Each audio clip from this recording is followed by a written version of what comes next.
Welcome back, my people. Today I'll be talking about how 7 men carved out Africa's nightmare. What I imply by 7 men are 7 countries. And I'm doing this one to explain to you how most of the conflicts that we experience today can be traced back to our colonial era. Now let's begin. How did they carve out Africa's nightmare? I'll call it by creating stolen borders. Let's begin where the theft started. Now in 1884, many people already know the story about the Berlin Conference and the scramble for Africa. In 1884, in a gilded hall, 7 European powers, Britain, France, Germany, Portugal, Belgium, Italy and Spain, gathered with champagne, not compassion. And for 104 days, they dissected Africa using 3 instruments: greed, racism, and rulers. Now, no African king was in that meeting. No African trader or elder was consulted. Their mission was simple: turn living civilizations into real estate. Now see how clean their courts looked on paper. France carved out 35%, Algeria to Chad and then slicing through the Tuareg salt roads. Britain grabbed 30%, Egypt to Cape and then severing Marseille grazing cycles. Belgium to Congo, so it drew about 90-degree angles across Luba, the Luba Sacred Forest. Germany claimed Togo, Cameroon, Tanzania, and then they cut ethnic ties to control the ports. Portugal chopped Angola and Mozambique and ignored the Ndongo Kingdom borders. Italy seized Libya and Somalia sundered Berber trade networks. Spain clutched Western Sahara and trapped nomadic Sahrawis in domes. This was no conference. To me, I call it a cartographic assassination.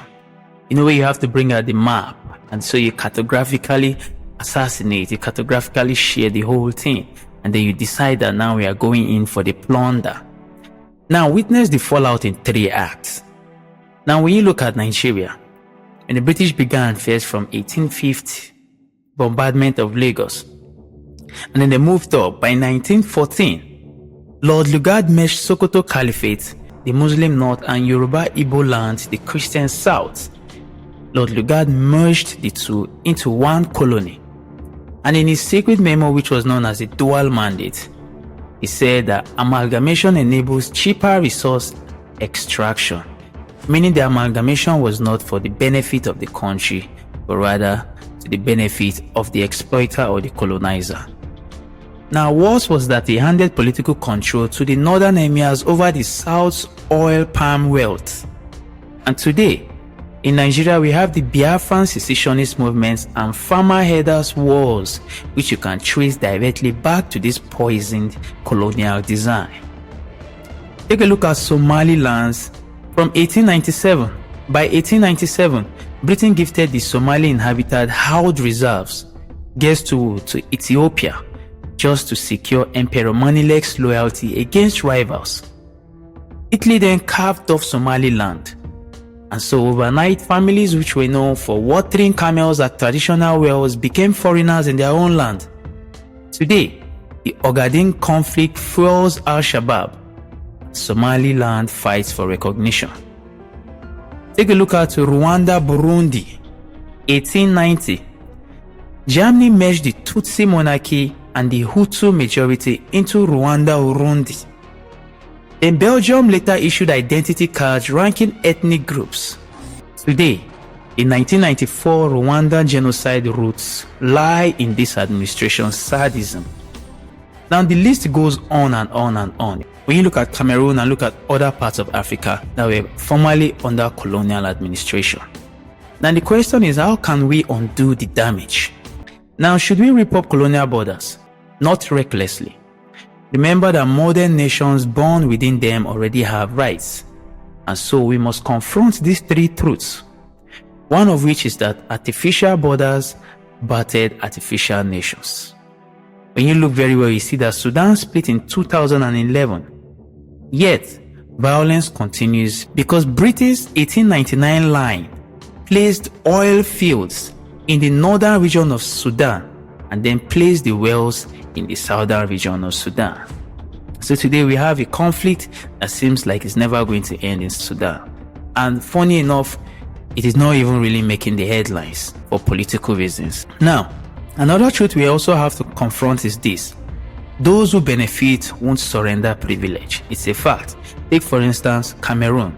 Now, Cameroon Francophone elites, they clinched to power partly because Britain's 1916 transfer of the Ambazonia English-speaking, that is the English-speaking area of French that Britain was in control of. This is because Britain's 1916 transfer of Ambazonia to France created a permanent underclass. The third truth that we also have to confront is this: that redrawing maps risk new violence. Ethiopia is a case study, and you will notice that while acknowledging Oromo, agrarian homelands ignited the Tigray Wars when borders were contested. So you see how the colonial settings have now given way to post-colonial conflict. So now you can trace back these roots from the colonial era. Most times people like to undermine How Europe Underdeveloped Africa by Walter Rodney. And even when people continue to say, because Walter Rodney said in his book that most of the problems Africa is experiencing today can be traced back to the colonial times because of the colonial structures that had been set in place. A lot of people try to always downplay the ideas or the words in How Europe Underdeveloped Africa by Walter Rodney, but that is a timeless book. Until Africa can trace back its root back to colonial times, it will never recover from the harm that has been done to her. Now, what are the paths we follow to healing? Here's how we can navigate this minefield with wisdom. We need to acknowledge that there are soft borders and hard unity. And perhaps maybe the ECOWAS model is something we can learn from. Now, if you look at the ECOWAS model, you see that West Africa's 15 nations abolished visas in 1979. This meant that traders now move from Dakar to Lagos freely. The lesson we can learn from there is that we can keep colonial lines administratively but still got their power through free trade corridors. You get? So we can keep colonial lines administratively but still got the power and still render it useless by enacting free trade corridors, trans-border police cooperation, dual citizenship for split ethnic groups. These things can actually work if we create these different structures on ground. Now, the second truth again that I think that we can push through to help navigate this minefield with wisdom is truth commissions before territory claims. Now, before redrawing the lines, we need public hearings like Kenya's Truth Commission.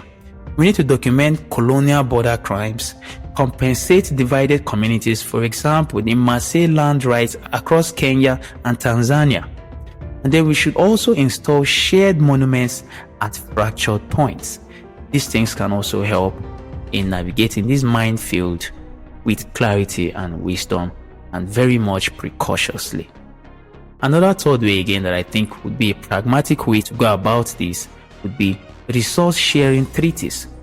Yes, if we make up resource sharing treaties, for example, Nigeria's Niger Delta, the oil revenues now flow to local councils, not distant capitals.